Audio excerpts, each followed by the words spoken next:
శ్రీ పరాభవనామ సంవత్సరం సింహరాశి మిత్రులకి ఎలా ఉందని చూద్దాం. మిత్రులారా, మీకు శుభాకాంక్షలు. మఖా నక్షత్రం, పూర్వ పల్గుని పుబ్బా నక్షత్రం, ఉత్తరా నక్షత్రం పల్గుని వారికి మొదటి పాదానికి సంబంధించిన మీరు సింహరాశి వారికి అప్పటికెడుతున్నారు. మీకు ఒక చిన్న సూచన, సింహరాశి వారికి జాగ్రత్త. అందులోనూ మొన్నటి గ్రహణం 3వ తారీఖున జరిగినటువంటి ఒక గ్రహణం పుబ్బా నక్షత్రం మీదే వచ్చింది.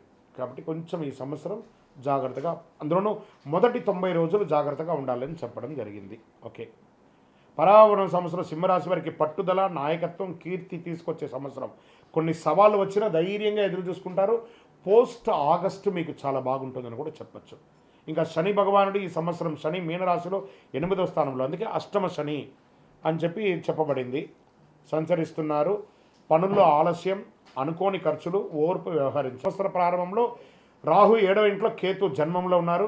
డిసెంబర్ 6 రాహు 6వ ఇంట్లో, కేతు 12వ ఇంట్లో. దీనివల్ల వచ్చే ఫలితాలు అంటే శత్రువులపై విజయం. రాహుకేతులు కూడా యోగంగా ఉన్నారు. ఆరోగ్యం మెరుగుపడుతుంది. సమస్యల పరిష్కారం అవుతుంది. ఎప్పుడో ఒక శస్త్రచికిత్స అయినటువంటి వాళ్ళకి కూడా ఉపశమనం జరుగుతుంది అంటారు. ఎన్నో రోజులుగా ఆడవాళ్ళు పీసీఓడి కానీ గైనిక్ రిలేటెడ్గా డిస్టర్బ్ అయిన వాళ్ళకి అందరికీ కూడా క్లియర్ అయిపోయి ఆరోగ్యవంతులుగా ఉంటారని కూడా చెప్పచ్చు. ఇంకా ఈ సంవత్సరం ఆర్థికంగా ఎలా ఉంటుంది అని అంటే, సంవత్సర ప్రారంభంలో మంచి ఆదాయం, మధ్యలో ఖర్చు వస్తుంది, చివరికి చాలా స్థిరత్వం ఉండి వ్యాపారంలోనూ లేదా అన్ని రకాల వర్గంలోనూ ఆర్థికంగా లోటు లేకుండా ఉంటుంది. ఎందుకంటే శుభ కార్యక్రమాలకి ఖర్చు పెట్టే అవకాశాలు ఈ సంవత్సరం చాలా చాలా ఎక్కువ ఉంది. అది వివాహానికి ఉండొచ్చు, గృహప్రవేశానికి ఉండొచ్చు, సంతాన విషయంలో ఉండొచ్చు, అవకాశాలు బాగా ఉన్నాయి. వ్యాపారం కూడా అద్భుతంగా జరుగుతుంది. ఒక్కొక్కసారి ప్యానిక్ అవుతారు, ప్యానిక్ అవ్వకండి, ఈ సంవత్సరం బాగా ఉంది. ఈ సంవత్సరంలో ఉద్యోగంలో బాధ్యతలు పెరుగుతాయి, పదోన్నతి వచ్చే అవకాశాలు ఉన్నాయి, నాయకత్వం వచ్చే అవకాశాలు బాగా ఉన్నాయి. మంచి అప్రిషియేషన్స్, మీకు మంచి మంచి ఇది వస్తుంది. ఇది స్త్రీ పురుషులు ఇరువురికి కూడా.